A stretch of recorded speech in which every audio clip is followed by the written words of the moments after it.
আসসালামু আলাইকুম। আজকে দেখাচ্ছি সবার প্রিয় এবং পছন্দের জিলাপি।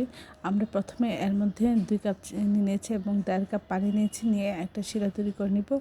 আমরা এখন দিয়ে দিচ্ছি ১ কাপ চালের গুঁড়া এবং ১ কাপ বেসন। এর মধ্যে দিয়ে দিচ্ছি একটু স্বাদমতো লবণ এবং ১ চামচের ৪ ভাগের ১ ভাগ বেকিং পাউডার। আর এখানে দিয়ে দিচ্ছি হচ্ছে রান্নার রেগুলার তেল। আপনার চাইলে একটু ফুড কালার দিতে পারেন, না দিলেও কোনো সমস্যা নেই। আমরা এইভাবে এটা হ্যান্ড উইচ দিয়ে আস্তে আস্তে করে ব্যাটারটা তৈরি করে দেবো। অল্প অল্প পানি দিয়ে ব্যাটারটা তৈরি করে দেবো যেন বেশি নরম না হয়ে যায়। আর আমরা এটাকে কিছুক্ষণ রেস্টে রেখে দেবো যেন এটা ভালো করে এটা হয়। আমরা এখন শিরাটা আবার একটু জাল করে নিচ্ছি। আর এই যে দেখুন একতারে একটু দেখাচ্ছি, এরকম করে শিরাটা তৈরি করে রেখে আমরা এর মধ্যে ১ পিস লেবুর রস দিয়েছি যেন জমাট বেঁধে না যায়। আমরা এখন অন্য একটা কড়াইতে আমরা তেল গরম করে আমরা এইভাবে জিলাপি তৈরি করে নিব। এই জিলাপিটার আসলে শেপ যেমনই হোক অসম্ভব অসাধারণ হয়েছিল, এতটাই মজা হয়েছিল যে বলার বাইরে। এটা খেয়ে বলতেছিল যে দোকানের থেকে মানে জিলাপি থেকেও অনেক বেশি টেস্ট।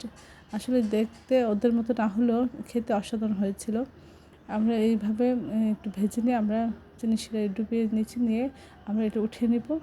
এতটাই টেস্টি হয়েছিল যে বলার বাহিরে। আশা করি বাসায় আপনি এভাবে ট্রাই করবেন। আর এটা শেপ আপনারা আমার থেকেও চাইলে বেশি ভালো করে দিতে পারবেন। শেপ নিয়ে কোনো ব্যাপার না, আসলে এটার টেস্টটাই হচ্ছে মেন ব্যাপার এবং তৈরি করার পদ্ধতিটা। এটা অসাধারণ লাগে, অসম্ভব মজা। আপনার বাসায় আশা করি ট্রাই করবেন। একবার ট্রাই করলেই দেখবেন যে এটা কতটা মজা হয়।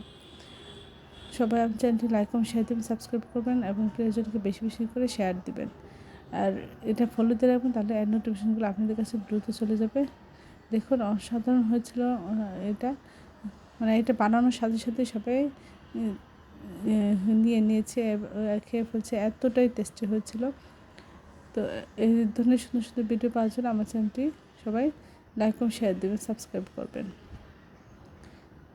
আশা করি আজকের ভিডিওটা ভালো লেগেছে। খুব সহজে আপনাদের দেখালাম।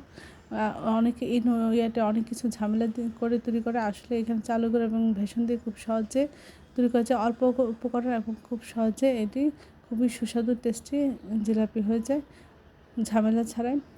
আশা করি আপনারা বাসায় এভাবে ট্রাই করবেন এবং এর যে তৈরি করে আপনারা সহজে মজা করে সবাইকে নিয়ে খাবেন। সবাই আমার চ্যানেলটি বেশি বেশি করে শেয়ার দেবেন, সাবস্ক্রাইব করবেন। ভালো থাকবেন।